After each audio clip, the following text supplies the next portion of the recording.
बच्चों, ये सामने आपके पाठ जिसका शीर्षक है ये सुंदर देश हमारा। इस पाठ के माध्यम से कवि कहना चाहता है कि भारतवर्ष बहुत ही सुंदर है और इसी की सुंदरता का वर्णन इन पंक्तियों के माध्यम से किया जा रहा है।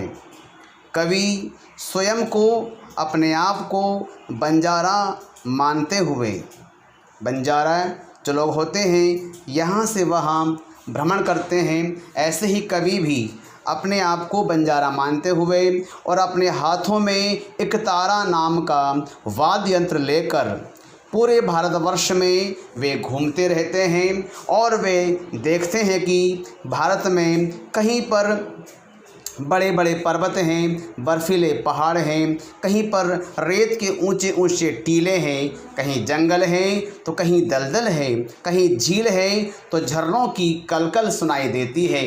इन सब चीज़ों से भारत की शोभा है बच्चों। और भारतवर्ष में जो सागर है वहाँ हिलोरें लेता है तो नदियाँ भी कलकल की आवाज़ करती हुई आगे निरंतर बढ़ती रहती है। इस प्रकार से यहाँ पर कवि कह रहे हैं कि उसने पूरा भारतवर्ष घूम लिया है, देख लिया है। और वे देखते हैं कि आसपास जो खड़े खेत हैं, जो खलियान हैं, वे ऐसे खेत खलियान, हरे भरे खेत खलियान भारत के अलावा और कहीं पर नज़र नहीं आते हैं। यहाँ के हरे भरे चाय के बागान और फूलों से लदे हुए बगीचे, यहीं पर भरे हुए बांध खेतों को सींचने में भी काम आते हैं। इनके अलावा हम देखते हैं कि चारों ओर धन धान्य से परिपूर्ण खेत लहलहा रहे हैं।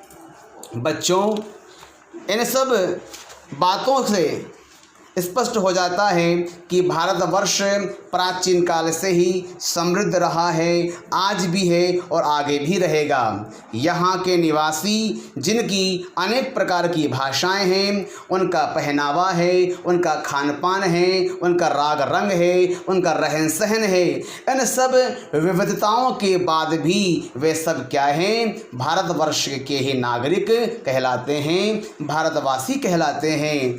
चाहे वे मंदिर में रहें या मस्जिद में रहें, गुरुद्वारे में रहें, गिरजाघर में रहें या कहीं और रहें, इन सब के आसपास इन विविधताओं के बावजूद भी वे सब एक भारतीय के रूप में जाने जाते हैं।